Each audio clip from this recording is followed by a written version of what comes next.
네. 여러분 안녕하세요. 저는 오늘 북토크의 사회를 맡은 사회학자 조형근입니다. 여러분 어떻게 생각하세요? 우리나라 한국 사회 오늘날 참 불평등이 심하다 이런 생각 많이들 하시죠? 제가 알아보니까 우리나라가 OECD 기준으로 불평등이 가장 심한 축에 속한다 이렇게들 이야기를 하고 있습니다. 아마 여러분들께서도 다 절감하고 계실 텐데요. 흥미롭기도 하고 안타깝기도 한 사실은 이렇게 우리나라 한국 사회가 불평등이 심한데 또 한국인들이 불평등이라고 하는 것이 뭐 그럴 법하다, 꽤 정당하다 이렇게 믿는 사람들이 꽤 많다 이런 이야기가 있습니다. 왜 불평등하다는 게 괜찮은 거야? 불평등은 참아도 불공정은 못 참아. 하지만 불평등은 참을 수 있어. 이렇게 하게 되는 아주 중요한 이유 중에 하나는 능력에 따른 불평등이기 때문에 그렇다. 거기 학벌에 따른 것이기 때문에 그렇다. 이런 심성이 우리들 사이에서 널리 퍼져 있다는 것인데요. 자, 지금 제 옆에는 이 뜨거운 이슈를 정면에서 다룬 두 저자, 박권일 선생님과 조장훈 선생님께서 나와 계십니다. 한국의 능력주의 쓰신 박권일 선생님, 그리고 대치동 쓰신 조장훈 선생님입니다. 반갑습니다. 반갑습니다. 안녕하세요. 자, 그럼 먼저 두 분 인사와 함께 책을 간단하게 제 생각에 한 2분, 3분 앞으로 이제 이야기 깊게 하실 수 있으니까요. 그렇게 소개해 주시면 좋을 것 같습니다. 안녕하세요. 저는 조장훈입니다. 저는 대치동에서 그 논술 강사와 또 학원장, 또 입시 컨설턴트로 20년 정도를 일했습니다. 작년에 그 학원을 정리를 하고 그리고 이제 다른 삶을 시작을 해서요. 지금은 이제 드라마와 영화를 만드는 제작사에서 기획 PD 겸 작가로 일하고 있습니다. 사실 제가 학원을 그만두면서 이렇게 20년간 대학 입시의 최전선에서 제가 보고 듣고 느낀 것들을 이제 기록하겠다는 마음으로 책을 쓰게 됐는데요. 일을 그만두면서 이렇게 좀 돌아보게 되잖아요. 그래서 제가 지내온 시간들을 이렇게 돌이켜 보니까 제가 학부 시절에 인류학을 전공을 했는데 꽤 긴 기간에 현지 조사를 한 것 같다는 생각이 들더라고요. 그래서 이제 대치동은 어느샌가 우리 그 사교육의 대명사가 된 지명입니다만 대치동 역시 사람들이 살아가는 곳이고 또 다양한 사람들이 각자의 삶을 일구어가는 한 동네입니다. 그래서 다만 이제 우리 사회 구성원들이 가지고 있는 그 보편적인 그 또 세속적인 욕망들이 이 지역에서는 조금 더 노골적으로 드러나는 곳이라는 생각을 했습니다. 그래서 어쩌면 이곳은 그 우리 사회의 구성원들이 가지고 있는 세속적이고 내밀한 욕망의 단면을 보여주는 만화경 같은 곳이라고 할 수 있을 것 같습니다. 그래서 저는 이제 이 책을 쓰면서 제가 경험했던 것, 또 보고 느꼈던 것들을 여러분들과 조금 더 나눌 수 있으면 우리가 함께 조금 더 좋은 세상들을 고민해가는 바탕이 될 수 있지 않을까 하는 바람을 가지고 이 책을 썼고요. 저는 사실 이제 이 책이 제가 논술과 관련된 책을 쓴 거 말고는 저의 첫 이제 저작인데 이렇게 또 훌륭하신 학자님들과 또 제가 이렇게 같은 그 공간에서 말을 또 나누고 같이 논의할 수 있는 기회가 생겨서 개인적으로 참 영광이고, 입시 전문가로서 제가 바라봤던 이제 대치동의 모습 속에서 한국 사회의 욕망들을 함께 읽어봐 주셨으면 감사하겠습니다. 사실 책에서도 밝혔지만 제가 이제 뭔가 특별한 계기나 배경이 있어서 학원을 그만두게 된 건 아닙니다. 익숙하고 잘하는 일이 꼭 사람에게 행복을 주는 것 같지는 않더라고요. 그래서 이제 아이들을 가르치는 일이 주는 즐거움도 있었고, 또 제가 뭐 책에도 썼지만 제 노동의 정당성을 획득하기 위해 노력하는 과정에 보람들도 있었지만 학원 일을 하는 동안 제가 그렇게 행복하진 않았던 것 같아요. 그래서 제가 강의를 못하는 편은 아니었는데 그 강의를 많이 하는 날은 이제 주말에 한 12시간씩 하고 나면 이제 마음도 헛헛하고 몸도 좀 아프고 이런 일들도 많았고요. 사실 이렇게 많은 학원 강사들이 그렇겠지만 학원을 그만두고 싶다는 생각이 늘 머리 한편에 있는 것 같아요. 사실 오늘 이제 이 자리에 오면서도 그 페이스북을 통해 친구 신청을 해주신 대치동 선생님 한 분께서 제가 이제 뭘 배우겠습니다 이런 말씀을 하셔서 제가 이렇게 배울 게 있는 사람이 아닙니다 라고 문자를 드렸더니 대치동 떠나는 법 이렇게 보내셨더라고요. 그래서 그 정말 우리나라 사람들은 이제 어려서부터 이제 정말 사교육이라고 하는 것을 좀 사회학으로 여기고 죄악시하는 그런 과정들을 겪어왔잖아요. 저만 해도 사실 이렇게 고등학교 때까지 학원이라는 데를 가본 적이 없었기 때문에 저도 그런 마인드들이 있었던 것 같아요. 그래서 많은 학원 강사들이 이게 사회적으로 떳떳한 직업으로 인정받는다는 느낌들을 이렇게 잘 못 갖다 보니까 사실 기회만 있으면 다른 일을 하고 싶다는 생각을 많이 하는 것 같아요. 심지어 이제 막 완전히 잘 나가는 강사들도 돈을 이렇게 벌어서 투자회사 만들고 그리고 학원 그만두고 투자회사 하고 뭐 이러시는 분들도 계시고요. 저도 학원 일 하던 초기에는 이제 다른 일들을 많이 했습니다. 그래서 사단법인 그 한국대중음악연구소에서 기획 일도 하고 음악 평론 하면서 멜론닷컴의 음악 웹진 컨텐츠 프로바이딩 하는 에디터도 하고 이제 정부에서 문화산업 연구 용역도 수행을 했었고요. 그래서 이제 그러면서 이제 문화평론이라는 이름 걸고 잡글들도 쓰고 그런데도 이제 생계에 필요한 수입들은 대부분 학원에서 나왔죠. 그래서 2006년경부터는 이제 홍대 앞에서 클럽 운영하는 일에 하나 연관은 여전히 되어 있었지만 주로 다 모든 수입을 이제 학원에서 벌었고 학원에 올인했던 시기였어요. 그래서 이제 논술이 한참 성장하던 때라서 저를 필요로 해주시는 분들도 더 좋은 제안들을 많이 주셨고, 근데 이제 2008년 이후에 논술 시장 규모가 많이 축소되면서 2012년경에 제가 몸담고 있던 업체도 합병을 하게 됐는데요.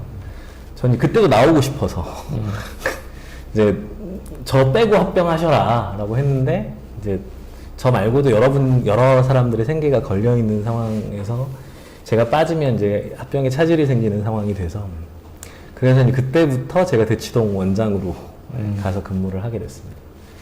그때 주위 분들한테 45살까지만 할게요. 그때까지는 학원쟁이로 올인을 할 테니 그 이후엔 저를 붙잡지 말아달라라고 선언을 했었고, 그 이후에는 늘 2020년에 끝낸다라는 생각을 했었던 것 같아요. 그래서 더 늦어지면 제가 이제 다른 일 할 기회도 없을 것 같다는 생각도 들었고, 근데 이제 제 신변잡기 중심으로 이야기를 했지만 사실 이제 그 사교육, 이 교육 서비스 산업 분야가 2020년에 183만 명이 있거든요. 그러니까 이게 산업 분야별로 보면 총 77개 분야에서 세 번째로 많은 인원이고요. 근데 대졸 이상의 학력자는 또 제일 많고요. 하지만 그들 중에 상당수가 사대보험 혜택도 미치지 않는 불안정한 노동 환경에 있습니다. 그래서 또 이제 워낙에 시장 논리가 첨예하게 작동하니까 동일 노동에 대한 임금 격차도 굉장히 크게 나타나는 상황이고요. 그래서 이 사교육 시장이 고용 흡수력이 좋아서 또 국가의 경제 위기 때는 도움이 되는 곳이기도 그렇죠. 하지만 또 그만큼 불안정한 일자리인 거죠. 그래서 특히 강사들은 이제 강의가 졸리지 않고 재밌으려면 학생들과 문화적인 접점이 또 맞아야 되니까 일정 나이 이상까지 안정적으로 일할 수 없는 분야이기도 합니다. 그래서 저도 이제 물론 이제 나이 드셔서도 훌륭하게 잘 하고 계신 분들도 많이 계시지만 저도 나이가 들도록 이직을 이제 안 하면 이제 시장에서 밀려날 날을 기다리는 상황에 처하게 될 수도 있는 거였고, 그래서 그러고 싶지는 않아서 뭔가 그랬던 것 같아요. 근데 사실 저도 이게 뭐랄까요, 불안했죠. 왜냐면 20년간 이제 생계를 의존해왔던 일을 벗어난다는 게 겁이 나지 않았다면 거짓말이고요. 인디아나 존스 3에 보시면 성배를 맨날 영화 아닙니까? 그렇죠. 최후의 성자. 왠지 여기서는 발랄 뻔했어. 정말 깜짝 놀라고 네. 생생히 기억하고 있습니다. 성배를 찾아가는 길에 절벽에서 발을 전설을 믿고 발을 디디는 장면이 나오잖아요. 다리가 생기는. 네, 뭔가 허공에 발을 디디면서 아래 무언가 있을 것이다라고 믿는 그런 심정이었던 것 같아요. 그러니까 어떻게든 그만두고 나가야 뭔가 발디디는 곳이 보일 거다라는 생각을 하면서 그만뒀던 것 같고요. 다행히 이제 제가 그만둔다고 이런저런 얘기들을 이제 주변에 하니까 저를 알고 계셨던 분들 중에 감사하게도 이제 저를 필요로 하는 분들이 계셨고, 그래서 이제 우여곡절 끝에 지난 4월부터 이제 영상 콘텐츠 제작사에서 새로운 일을 시작을 하게 됐습니다. 최근 저희 앞에 계신 그 사계절 입문 팀장님이 제 후배님이시거든요. 그래서 어느 날 만나자고 몇 년 전에 이제 하더니 그 20년 동안 한 분야에 남들 잘 안 읽는 분야에 있었는데 책 한 권 써볼 생각 없냐고 저를 이렇게 찔러 보셨었어요. 전문 용어로 빨대를 꽂는다고. 그렇죠. 그래서 제가 조만간 학원 나올 일이 있을 텐데 그 시점에서 좀 정리하는 의미로 써볼 생각이 있다. 그래서 대치동과 또 사교육, 또 우리 사회의 교육과 학벌주의 욕망에 대한 글들을 써볼 수 있을 것 같다. 좀 기다려달라라고 했는데 그때부터 이제 주기적으로 연락이 와서 언제 그만두냐. 사실은 좀 특별 출연을 요청해 주셔서 그렇죠, 그렇죠. 그래서 작년 7월경에 계약을 하고 이제 책을 쓰기 시작했던 것 같습니다. 사실 너무 시의적절하고 의미 있는 저작이라고 생각이 되었고요. 일단 제목에서부터 어떤 이야기를 하실 것 같다라는 느낌들을 받았지만 그 안에는 이제 기대를 훨씬 넘어서는 정말 다양한 내용들이 들어있어서 무척 흥미롭고 감명 깊게 읽었습니다. 특히 이제 말씀하신 것처럼 이제 경쟁 결과로 초래되는 불평등은 과도하더라도 쉽게 용인하고 또 불공정에 대해서는 유독 예민한 우리 사회의 집단적인 사고방식을 능력주의라는 말로 이것을 정당화하고 있다라고 하는 것을 아주 선명하게 드러내 주셔서 우리 사회를 이해하는 굉장히 중요한 키워드를 또 중요한 시각을 제시해 주셨다는 생각이 들었습니다. 제가 박 선생님 책을 읽으면서 한 가지 좀 이제 이 독자들이 사용하는 능력주의라는 개념과 박 선생님이 사용하시는 능력주의라는 개념이 조금 다를 수도 있겠다라는 생각을 많이 했어요. 그래서 그런 이제 분들에게 박 선생님이 좀 설명하실 수 있는 기회가 되시게 질문을 좀 드려보면 어떨까 그런 생각이 들었는데요. 그러니까 사람들은 대체로 여전히 시험이 그나마 공정하고 그리고 개천에서 용날 수 있는 제도다 이렇게 생각하는 경향들이 있습니다. 그러니까 제가 다룬 입시 분야에서도 또 이제 수능 중심의 전형으로 돌아가야 된다 이러시는 분들이 많아지고 있고요. 또 최근에 일부 대선 후보의 공약에서는 사법고시의 부분적 부활을 또 언급하고 계시기도 합니다. 그래서 실제로 많은 사람들이 시험 능력주의가 고착화된 계급사회의 경직성을 무너뜨리고 또 사회계층 이동을 가능하게 해주는 거 아니냐 이렇게 생각하시는 경우들이 많은 것 같아서요. 이 자리에 한 번 더 정리를 해주시면 좋을 것 같아요. 실존적인 예외적 신화들이 있죠. 신화적 인물들이. 하지만 그런 사람들의 성공 신화에도 불구하고 시험 능력주의가 사회적 이동 가능성을 열어준다는 것이 왜 허상인지, 그리고 왜 시험이 공정할 수 없다고 생각하시는지 말씀해 주시면 좋을 것 같아요.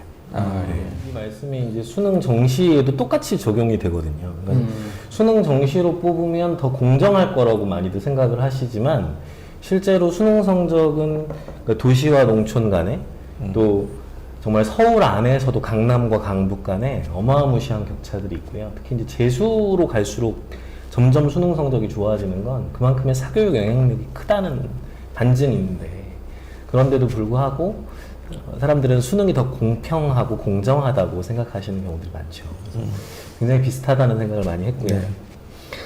그리고 이제 사람들이 또 이 능력주의에서 쉽게 못 벗어나는 이유 중에 하나가 저는 이제 그런 것 같아요. 그러니까 이게 관료를 선발하는 일을 가지고 생각을 해보면, 그러니까 능력 있는 사람을 관료로 세워야 효율적인 국정 운영이 되는 거 아니냐.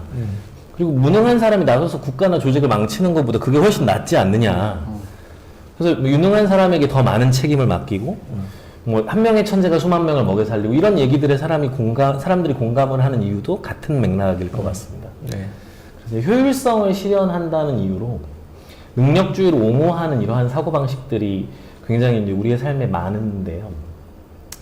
근데 이런 것들이 또 무시만은 할 수가 없는 게, 그러니까 이런 사고방식들이 또 민주주의의 원리를 근본적으로 위협할 수 있지만, 동시에 또 사회적 효율성을 우리가 실현을 못하면 사회적인 퇴보를 가지고 오고 또 더 큰 부정의를 초래할 수도 있잖아요. 그래서 효율성을 목적으로 능력주의를 옹호하는 것의 위험성에 대해서 좀 더 설명을 해주시면 좋을 것 같고, 또 만약 이제 관료 선발 방식에서 시험이 아닌 다른 방식이 있다면, 예를 들어 뭐 직접민주주의 추첨제라든가 이런 부분들에 대해서도 좀 의견을 말씀해 주시면 좋지 않을까. 박건희 선생님이 하신 말씀도 저도 충분히 수긍이 되는 부분들이 아니 이런 식으로 있고, 나오면 안 이해가 되는 부분들이 있고, 또 한 가지는 오늘 이제 네. 이상적인 능력주의에 대한 부분들을 조금 더 이제 얘기를 하시면서 사실 이렇게 사람들이 오해를 하고 있는 측면들이 있을 것 같다라는 생각을 저도 했었는데 그게 맞다는 생각도 들었습니다. 그런데 이제 저는 이제 학벌주의에 대한 생각은 좀 다른데요. 그러니까 학력주의가 능력주의로서의 한계를 분명히 가지고 있고, 학벌주의 역시 마찬가지겠지만, 학벌주의는 그러니까 정말 어린 시절에 한번 보여준 학습 능력을 낙인을 찍어서 평생 동안 따라다니게 만드는 정말 우생학적인 결정론으로서 기능하는 측면이 있습니다. 그리고 현재 여기 이제 조금 전에 박건희 선생님께서 다 설명해 주신 전근대적인 연고주의로서의 패거리주의, 그 폭력성으로 기능하는 측면이 있다고 생각을 합니다. 저는 이제 학원업 끝난 지 1년이 이제 돼 가는데도 아직도 학생들한테 전화를 많이 받는데요. 그저께 전화를 받았어요. 일요일 날 전화를 받았는데, 4년째 대입을 치르는 친구가 있어요. 이 친구가 올해 이제 자기가 가고 싶었던 이제 선호도 상위의 2개 대학을 합격을 했다고 연락이 왔습니다. 근데 이제 사실 3년간 떨어졌던 학교예요.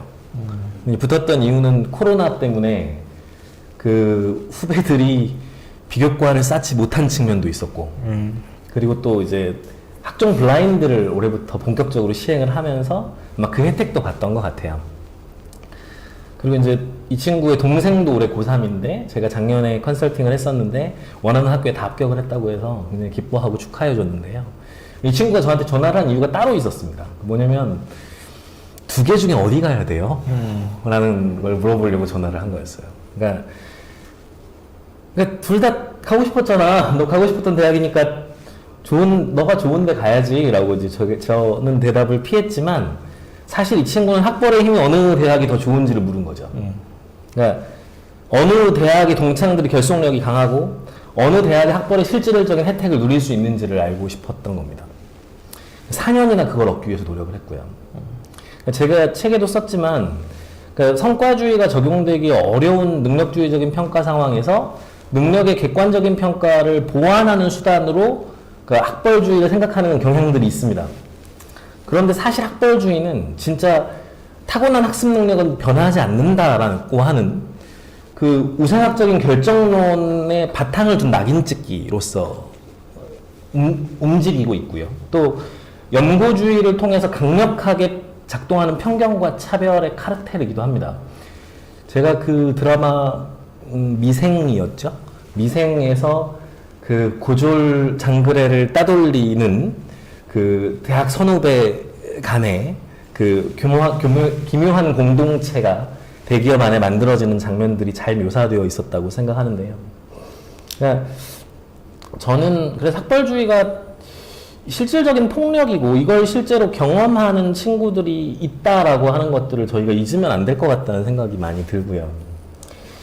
서구의 능력주의가 겉으로나마 그러니까 후천적인 노력의 평가나 뭐 능력의 변화 가능성에 대한 이제 인정, 보정, 또 지속적인 평가와 사후 보정들, 그러니까 기회의 공정성에 대한 최소한의 고려들, 이제 이런 세련된 방식들을 근대적 합리화 과정에서 만들어 오면서 지배 원리로 기능했던 측면들이 일부 있다면, 우리의 학벌주의는 사실 본질적으로 보면 그러니까 정말 여전히 패거리주의로서의 폭력성을 더 많이 가지고 있는 게 아닌가 하는 생각들을 많이 갖게 됩니다. 그래서 저는 젊은 세대의 능력주의를 향한 욕망 안에 이 친구들이 진짜 제대로 된 능력주의 좀 해봐요 라고 부르짖는 이유는 이게 저는 일종의 비명이라고 생각하거든요. 그러니까 학벌주의가 능력의 공정한 평가를 가로막고 있다고 느끼는 거죠. 그래서 전근대적인 이 집단주의적인 폭력과 그리고 우생학적 결정론이라는 이 주홍 글씨를 좀 그래서 학벌은 못 땄지만 이후에 자기들이 노력하고 변화한 것에 대해서 좀 평가를 해달라는 이제 정말 그 학벌 가진 애들의 이 패거리 블로킹을 좀 제도적으로 없애달라는 절실한 외침으로 받아들여야 되지 않을까 하는 생각이 듭니다. 그래서 그러니까 니네가 말하는 능력주의는 틀렸어. 능력주의는 그런 게 아니야. 뭐 그런 결과를 낳지 않아. 대안이 될 수 없어. 라고만 이야기를 하면 그러니까 이 친구들이 현실 인식 자체가 부정당하니까 그러니까 이거를 같이 논의하고 또 변화시키는 지향점을 찾을 수 있는 그런 논의 공간을 오히려 좁히게 되지 않을까 하는 우려가 있는 거고요. 그러니까 능력주의를 그 주장하는 젊은 친구들 중에 물론 일부 그 시험 능력주의에 경도된 친구들도 있다고 생각합니다. 그러니까 능력주의를 옹호해서 자신들의 학벌주의를 지키려는 그런 이제 정말 알량한 엘리트주의적인 논의들을 좀 저희가 제외하고 본다면, 그러니까 진짜 능력주의가 그 대안이 될 것이라고 믿어서 이 친구들이 능력주의를 하자고 하는 것이 아니라, 그러니까 자신들의 능력 평가가 공정하고 객관적으로 평가되지 못하고 있다고 느끼는 것. 그러니까 이 부분을 저희가 주목해줘야 하지 않을까 생각을 많이 하고요. 저는 그러니까 그 사회인류학자였던 폴 윌리스 선생님 책에서도 인용 많이 되어 있던데. 학교와 계급제에서. 네. 근데 그 폴 윌리스가 사용했던 간파와 제약이라는 개념이 굉장히 중요하다고 생각을 하거든요. 그러니까 문화 공간을 이해할 때, 그러니까 사회 구성원들이 자신들이 처한 삶의 조건들을 경험하면서 그러니까 전체 사회 속에서 자신의 위치를 꿰뚫고 있는 측면들이 있다고 생각해요. 그래서 물론 이제 이 사람들이 여러 가지 그 장애 요소와 뭐 이데올로기적인 거짓 지식과 이런 것들에 의해서 제약들을 가지고 있죠. 하지만 그러니까 그래서 젊은 세대들의 욕망이나 지향이 반드시 오를 수 없죠. 하지만 그들의 그런 인식 안에 있는 간파된 계급적 현실의 문제를 외면해서는 안 되는 것도 우리가 가져야 되는 태도가 아닐까 하는 생각이 들었고요. 그래서 그러니까 우리가 경험한 능력주의가 또 이제 서구랑은 또 다른 측면들도 있을 것 같아요. 그러니까 선생님 책에서도 과거제도부터 이렇게 쭉 덧으셨지만, 그러니까 이 동아시아 지역에서 뭐 수나라 6세기 이후에 과거제도가 등장을 하고 관료의 선발 방식이나 입신양명의 욕망들이 생기는 과정들이 있었고, 이런 것들이 이제 능력주의의 프로토타입으로서 존재했던 측면이 있죠. 하지만 이후의 역사적 과정을 보면 이제 이런 능력주의적인 인재 선발 방식이 있었음에도 불구하고 반능력주의적으로 보이는 봉건적이고 집단주의적인 요소들이 여기에 이제 문화적으로 결합했었고요. 서구는 반대로 근대화 과정에서 능력주의가 도입되면서 합리주의적인 개입 속에서 오히려 기존의 이 정치적인 헤게모니 세력들이 능력주의로 우리가 개혁하지 않으면 우리도 죽는다. 이런 생각들을 가졌던 시기들이 또 있잖아요. 그래서 그 토마 피케티도 21세기 자본에서 그 시앙스포의 설립자의 말을 인용을 하고 있었는데요. 그래서 저는 그러니까 이런 전 지구적인 근대화와 세계화 과정을 우리가 거치면서 그러니까 문화적인 조건들은 정말 비동시적인 것들의 동시성도 있고 또 동시적인 것들의 비동시성도 있는 것이기 때문에 각 지역에서 유사하지만 서로 다른 양상으로 전개되고 있었다고 생각을 하고요. 그래서 선생님 또 책 제목이 K 능력주의잖아요. 그렇죠. 네, 그래서 K 메리토크라시. 네, 한국의 능력주의가 어떤 모습인지 또 서구와는 또 어떻게 다른지도 우리가 따져볼 필요가 있을 것 같다라는 생각이 좀 들었습니다.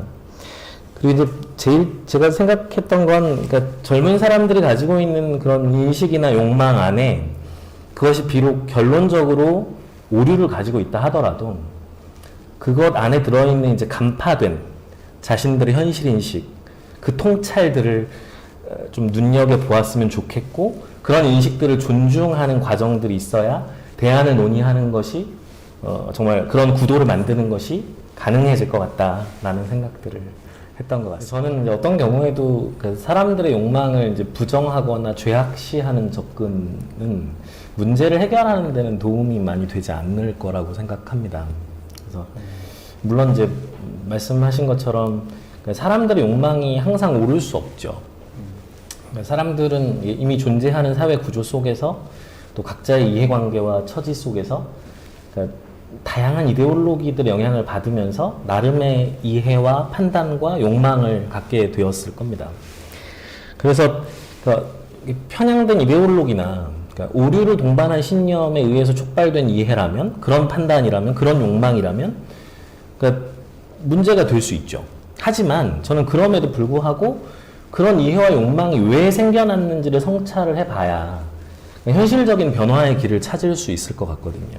그래서 불공정은 불평등을 초래하고, 또 불평등은 또다시 불공정의 원인이 되는 거니까 이 두 가지를 떨어뜨려 놓고 보는 건 사실 논리적으로는 틀린 거죠. 그런데 그럼에도 불구하고 많은 사람들이 왜 이렇게 모순된 판단을 당연하게 여기고 있는가? 그러니까 이 부분을 설명해야 되지 않을까 하는 생각이 들어요. 그래서 또 이제 조영 선생님 우려하신 대로 사람들이 이제 그런 자신의 이해관계나 유리한 방향에서 판단을 하면 개개인의 욕망과 판단은 현실 타협적인 그런 시각들을 내포할 수도 있죠. 근데 저는 그것도 그 사람들의 잘못으로 이렇게 얘기를 하는 방식들로 가면 안 되지 않을까 생각이 들어요. 그래서 모두가 그 제 책에 나오는 것처럼 그 투명 가방끈 그 활동가들처럼 수능을 거부하고 입시를 거부할 수는 없는 거고요. 모두가 혁명가가 되지 않는다고 해서 뭐 정치적 백치라거나 무식한 존재라고 얘기할 수 없는 거잖아요.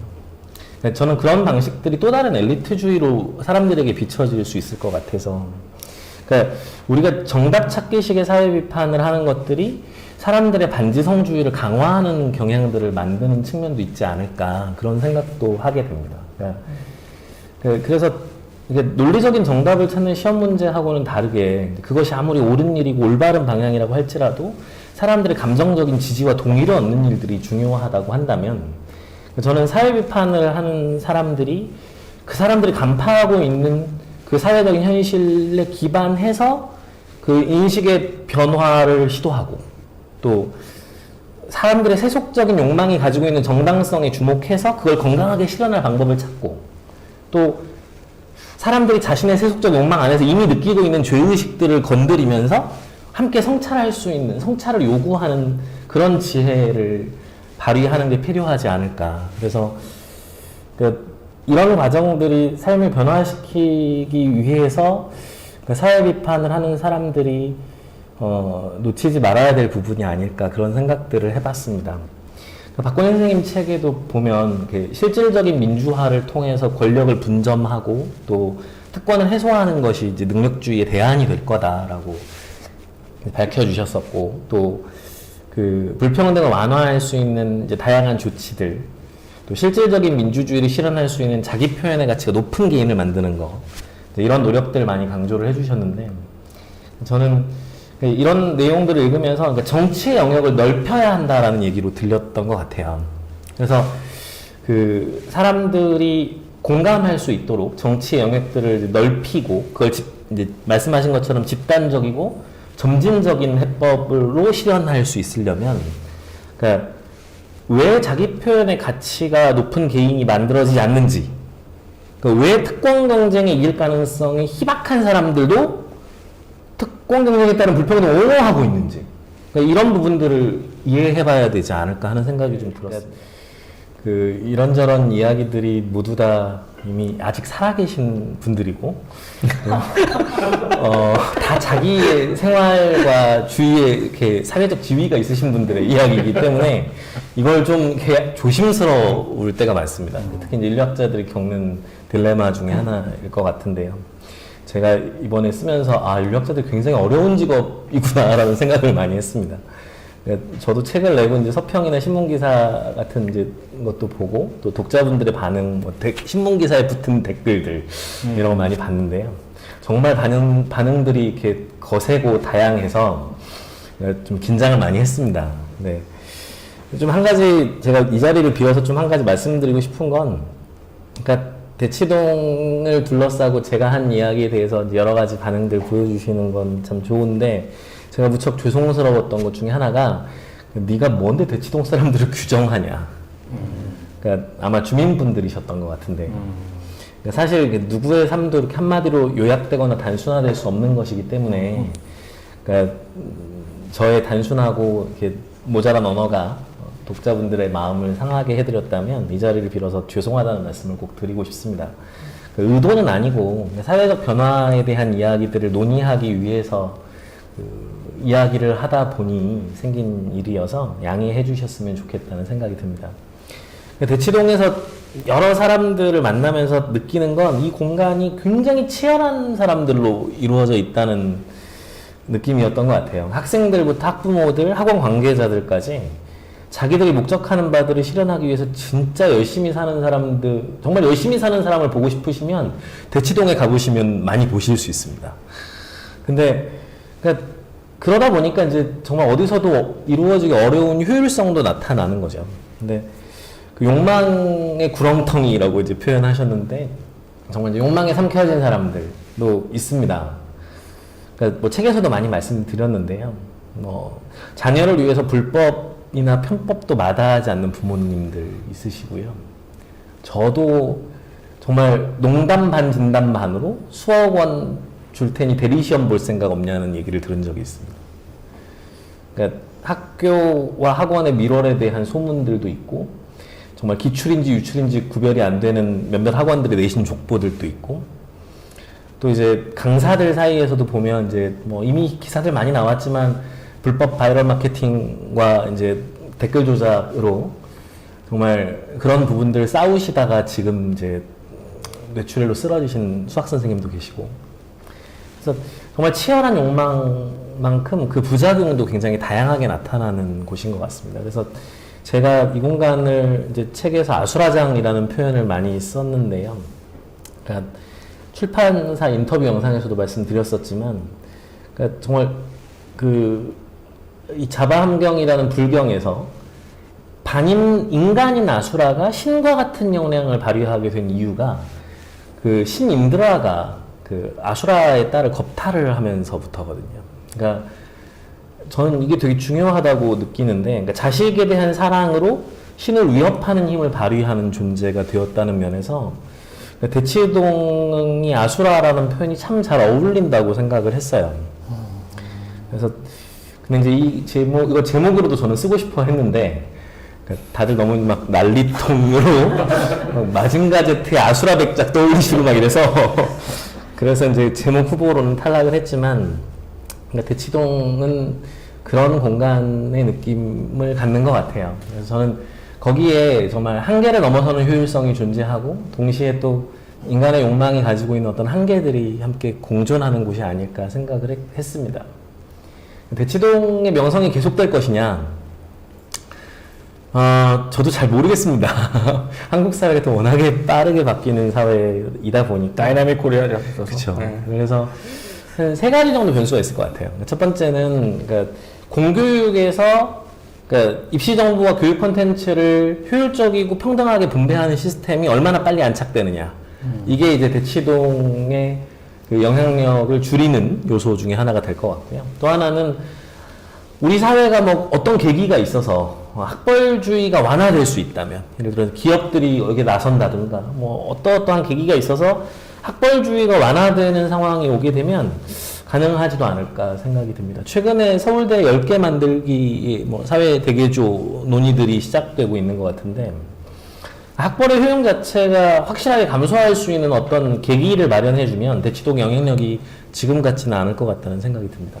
들어보는 건 좀 우연일 것 같긴 하지만 인구절벽이 만들어내는 여러 가지 부수적인 효과들 중에 하나가 있지 않을까 기대를 해보는데요. 그러니까 사회 전반의 물적 토대가 다 바뀔 것 같아요. 특히 이제 경쟁을 통해서 가치를 얻었던 자원들이 수요가 줄어드니까 가치가 하락하게 될 텐데 학벌도 그 중에 하나가 될 것 같거든요. 그래서 인구절벽이 미치는 효과들이 대치동의 영향력을 감소시키는 또 변수가 될 수도 있지 않을까. 그런 생각들을 해봤습니다. 저는 그러니까 그런 생각이 드는데 올리백이라는 사회학자가 예전에 위험사회론에서 핵폭탄과 스모그 앞에서 우리는 평등하다라는 얘기를 했던 기억이 납니다. 코로나를 겪으면서도 또 비슷한 생각들을 많이 하게 되는데요. 어쩌면 우리가 예측하지 못했던 어떤 다른 변수들이 우리에게 지금 경쟁하고 있는 어떤 치열한 경쟁이 낳는 문제들에 대해서 새로운 형태의 평등을 선물하는 순간이 올 수도 있지 않을까 그런 생각도 해봤습니다. 의 가치만큼 사람들이 그 대가를 받을 수 있는 세상을 만들 수 있으면 참 좋죠. 근데 또 정말 그 지금 말씀하신 솔로전차나 이제 이런 개념들을 통해서 우리가 서로 간의 임금 격차들을 줄일 수 있는 이론적 근거들을 마련할 수 있으면 참 좋을 텐데 자유주의적인 이제 경쟁이 이렇게 보편화되어 있는 현실에서 그것이 어느 정도의 실현 가능성이 있을까 문제를 생각해 보면 좀 많이 답답한 것 같아요. 그 소득 격차를 발생시키는 이제 임금 격차는 지난 1970년부터 2011년까지 계속 확대되어 온 것으로 확인했는데요. 근데 그것보다 더 큰 격차가 있더라고요. 소득 격차 자체는 그보다 더 벌어지고 있더라고요. 그러니까 사실 임금만이 아니라 사업 소득과 자산 소득의 격차가 더 심각하게 벌어지고 있다는 거죠. 저는 이 부분도 함께 논의를 해야 될 지점이 아닐까 하는 생각도 들었어요. 그러니까 한국 사회에서 아이들이 금수저, 흑수저를 이야기하고 그리고 이제 건물주를 꿈꾸기 시작했던 시점이 그 징후가 아니었을까라고 생각을 하는데요. 그러니까 제 책에서도 그래서 이제 부동산으로 불로소득을 꿈꾸고 또 학벌을 통한 소득 뻥튀기를 꿈꾸는 나라에 대한 이야기들을 했었는데 그러니까 저도 이런 부분들에 대한 해법을 참 말씀드리기는 너무 허망해서 제가 그런 얘기를 하기는 어려울 것 같고 다만 한 가지 이제 말씀드리고 싶은 건 이게 방법이 없는 건 아니죠. 예를 들어 부동산 문제만 봐도 이제 이번에 대선 국면에서 개발이익 환수제 논의 나왔는데 정말 대선 끝나고도 잊지 않고 끝까지 좀 갔으면 좋겠고요. 여야가 좀 합의한 상황 아닙니까? 네. 그런데 그래놓고도 사실 또 뒤집은 케이스들이 너무나 많기 때문에 또 부동산 공급을 대폭 확대하고 시세 차익보다 더 큰 세금 물리면 투기공화국의 열기도 좀 사그러들 수 있겠죠. 근데 문제는 이제 전국의 60.6%, 수도권의 53%가 자가를 보유한 상황에서 지금 뭐 김포 신도시 여기 나오던 거 싹 사라져 버렸잖아요. 왜냐면 이걸 얘기하는 순간 수도권표의 과반이 날아가니까. 그러니까 정치적 선택만으로 이게 쉽지 않은 문제라는 생각이 들거든요. 이해관계에 따라 정치적 선택을 한다면. 그래서 저는 잘 모르겠어요. 하지만 제가 교육을 해온 입장에서 한 가지 말씀드리고 싶은 건 그러니까 다음 세대의 인식의 변화를 위한 노력을 하지 않으면 이게 앞으로도 영원히 요원한 일이 될 수 있을 거라는 건 확실한 것 같아요. 그래서 정말 그 노동의 의미에 대해서 우리가 어려서부터 가르치고 아이에게 체험시키고 또 노동을 그러지 않으면 노동을 존중하는 세상이 기회가 와도 올 수 없을 거라고 생각하고요. 그러니까 공부로 생각하지 않고 돈 많이 벌기 위한 수단이라고 생각을 해서 엄마 아빠가 너 공부 안 하면 리어카 끌고 산다, 기술 배워야 한다 이렇게 애들 가르치면 그러니까 지식과 학문이라는 거를 그냥 돈 버는 도구로 인식하게 되고 그래서 지식인들은 불신하게 되고 반지성주의가 팽배하고 그러면 우리는 더 부조리한 물신주의 사회로 가게 되는 것 같아요. 그래서 정말 땅과 집의 의미에 대해서는 가르치지 않으면서 부동산 주식 투자, 코인 투자 이런 건 어려서 저절로 알게 되는 그러니까 이런 사회 안에서 우리가 정당한 노동의 가치를 꿈꾸는 세상을 제도적으로 실현할 수 있을까? 그래서 우리가 스스로 그것이 문제가 있다는 인식을 가지려면 그런 교육적인 노력들부터 출발해야 되는 건 아닐까 하는 생각이 들었습니다. 차별금지법 정말 만들어져야 하고 하루라도 빨리 사회적인 합의가 이루어질 수 있으면 좋겠다고 저도 간절히 바랍니다. 근데 이게 잘 안 되는 이유가 뭘까에 대해서 좀 생각을 해보면 그러니까 저는 사람들이 차별이라고 하는 것을 어떤 발전과 노동 의욕의 동력처럼 여기고 정당화하는 논리들이 굉장히 익숙해져 있다는 생각이 많이 들어요. 그러니까 차별적 대우를 해줘야 그래야 쟤도 노력을 하지라든가 그러니까 그 차별을 통해서 자신들이 생각하는 정상적인 세계로 정상적인 삶의 덕목으로 사람들을 변화시키기 위한 그런 폭력들을 아주 자연스럽게 이데올로기적으로 우리가 내면화하고 있다는 생각이 들거든요. 그래서 이런 문제들을 사실 정면으로 부딪혀서 그러니까 정말 우리가 바꾸어내기 전에는 여기에 대한 사회적 합의가 정말 쉽지 않을 것 같다는 생각이 듭니다. 그래서 차별을 정당화하는 우리 사회의 논리들, 또 그런 이데올로기들, 그런 교육들에 대해서 우리가 더 사실은 그러니까 원론적으로 이게 옳아요를 얘기하기보다 그런 부분들에서 더 많이 부딪히고 더 많은 정말 잡음들이 만들어지는 게 선행되어야 차별금지법에 대한 사회적 합의들이 가능해지지 않을까 그런 생각이 들었습니다. 그리고 저는 이제 그 그러니까 이 학벌에 대해서 조금 이제 2000년대 초반 이전에 대학을 다니셨던 분들이 여기에 대해서 실감이 조금 덜 하시라고 생각해요. 그러니까 2000년대 중반 이후에 입시를 경험했던 친구들은 정말 80%에 육박하는 대학 진학률을 경험했거든요. 근데 이 친구들은 진짜 전체 그 나이대 친구들의 80%가 학벌에 매달려 본 경험들을 가지고 있습니다. 제가 좀 재미있는 사례를 하나 말씀드리면, 제가 아르바이트생에게 이제 추가 알바 모집을 하려고 그 이력서 들어온 거 좀 출력해서 달라고 부탁을 했는데, 그 친구가 이제 지방 사립대를 다니다가 그 서울의 그 이렇게 인서울 비선호대학으로 편입을 한 친구였어요. 근데 이 친구가 이력서를 출력을 해왔는데 이거를 학벌 순으로 소팅을 해가지고 가지고 온 거예요. 그러면서 저한테 뭐라고 했냐면, 뒤에 5명 정도는 면접 안 보셔도 될 것 같다고. 그러면서 이력서를 줘요. 근데 그 5명 친구들도 다 인서울인데, 심지어 그 친구가 다니고 있는 학교보다 선호도는 더 높은 대학들도 있었어요. 그러니까 지방사립대를 다니다가 편입을 한 그 친구 눈에도 알바 지원자들이 다 학벌 6개로 분류가 되고 있는 거죠. 그러니까 인력을 뽑는 입장에서 보면 효율적일 수도 있죠. 그런데 실제로 4명은 면접 결과가 안 좋았거든요, 그 중에서. 그 뒤에 5명 친구 중에. 근데 1명은 면접 결과가 좋았어요. 근데 이건 이 친구한테 그 친구의 분류는 실질적인 차별이 되는 거죠. 그러니까 저는 그러니까 학벌 차별이라고 하는 게, 그걸 경험한 주체가 다시 학벌 차별을 한다고 생각해요.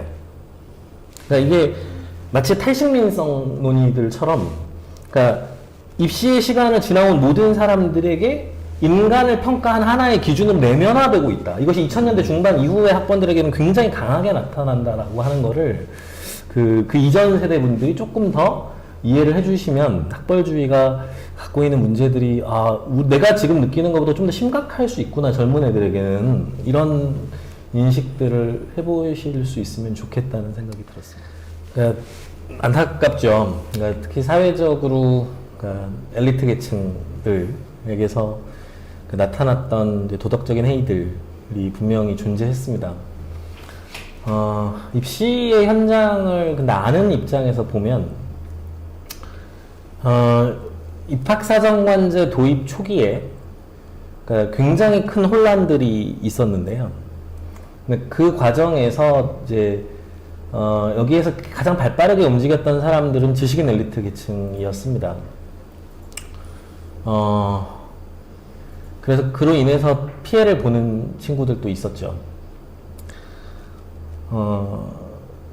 학교 측에서 이것을 조장하기도 했고, 또 학교가 시키는 거 그냥 따라서 가다 보면 어느샌가 탈법에 가담하고 있는 경우들도 있었을 겁니다.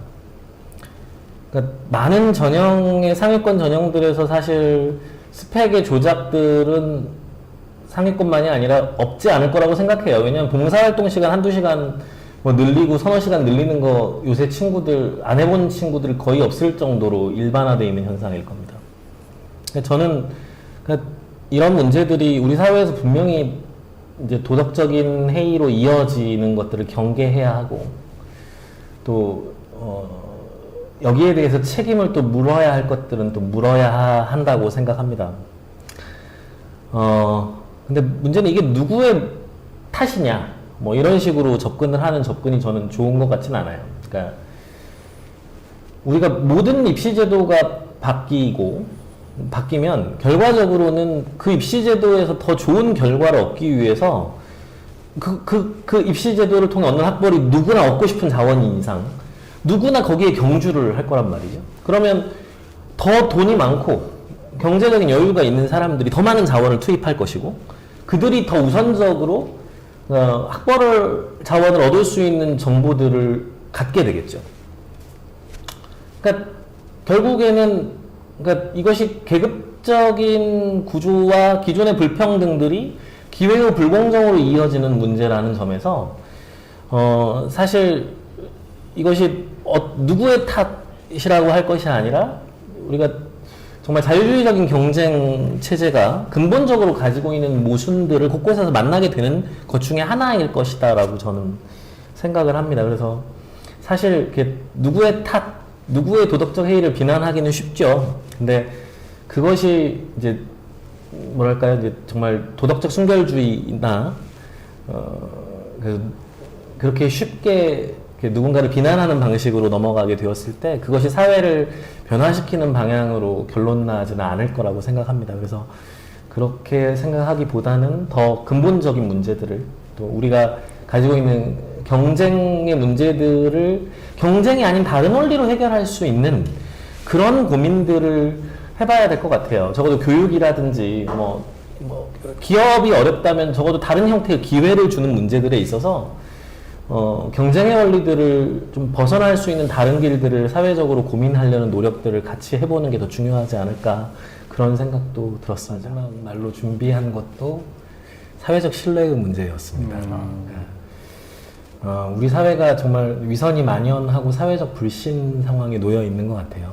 특히 이제 대선 전국의 사나운 공론장들을 보고 있노라면 정말 내로남불은 정치에만 있는 건 아닙니다. 그러니까 지금 제가 책에서 다뤘던 교육과 부동산의 문제를 통해서도 정말 내 집값은 올랐으면 좋겠다고 생각하면서 부동산 투기는 나쁘다고 얘기하고 또 20억 넘는 집이 있어도 난 대출 갖고 살고 있고 이사 다니고 있으니 서민이라고 생각하고 또 사교육을 다 원하면서 사교육은 또 정책 얘기할 때는 없어져야 할 것이라고 얘기하고 학벌주의는 나쁜 거라면서 우리 애는 학벌 혜택 보기를 바라고 그러니까 이 위선들 속에서 우리가 사실은 익숙해져 가고 있다는 느낌이 많이 들어요.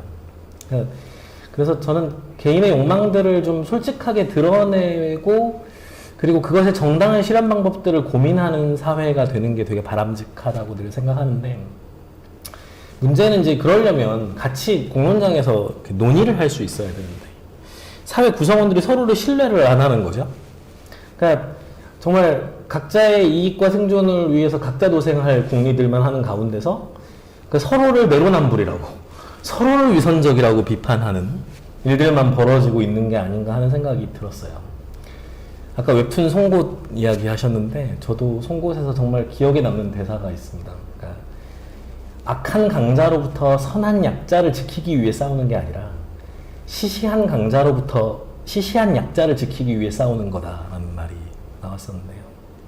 그러니까 노조원들의 각자 도생에 실망한 노조 전임자에게 그 현장에서 잔뼈가 굵은 노동운동가가 던져준 충고였습니다.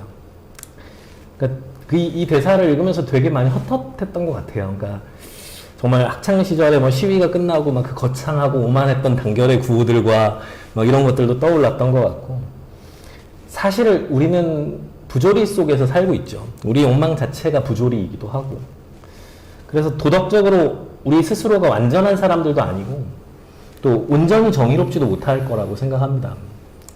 물론 마땅히 비판하고 비난해야 할 것들이 있습니다. 하지만 삶은 시험 문제가 아니고 사람들은 거창한 옳고 그름이 아니라 시시한 이해관계 속에서 살아갑니다. 그래서 흠결 없는 사람은 존재할 수 없습니다. 그래서 저는 견제와 비판을 할 때 도덕적 순결주의를 우리가 경계해야 된다고 생각합니다. 그래서 정말 남의 뒷이야기로 자신의 허망함을 채우던 사람들이 정치적인 올바름이나 도덕적 순결주의라는 이름을 앞세워서 공론장을 장악할 때가 저는 가장 위험한 순간이 될 수 있을 것 같습니다. 그래서 공론장이 그러니까 엘리트들에 의해서 올바르다고 판명된 공적 가치를 정의해진 언어적 형식으로 앵무새처럼 읊조리는 자리가 안 되려면 정말 우리가 어떤 것들을 바꿔야 될까를 고민해봐야 될 것 같아요. 그래서 좀 정말 서로를 신뢰하면서 그러니까 중요한 자신의 문제들에 대해서 왁자지껄 떠들고 또 차이를 확인하면 설득도 해보고 우기고 떼쓰기도 하고 다투기도 하고 또 협상하고 타협하는 그런 공론장들이 만들어지려면 저는 사실 그러니까 우리 스스로가 어떤 비판의 태도 또 혹은 성급한 단정의 태도들로부터 한 번쯤 성찰하는 노력들이 정말 절실하지 않을까 하는 생각들이 들었습니다. 인터넷과 유튜브의 수많은 일방적인 뉴스들과 또 그 막 대립되는 담론들에 파묻혀서 이제는 시시한 그리고 완전하지 않은 약자들의 이야기는 공론장에서 점점 사라지는 것 같습니다. 그래서 진짜 약자들의 목소리를 우리가 들은 적이 언제일까? 이제는 어디 탑 위에 올라가서 수십 일씩 시위를 해도 뉴스에도 잘 안 나옵니다. 그러니까 문제는 우리 스스로가 그래서 누군가를 비난하면서 우리 스스로 대단히 올바른 사람이라고 정말 나는 괜찮은 사람이라고 나는 비난할 자격이 있다고 쉽게 자뻑하지 않았으면 좋겠습니다.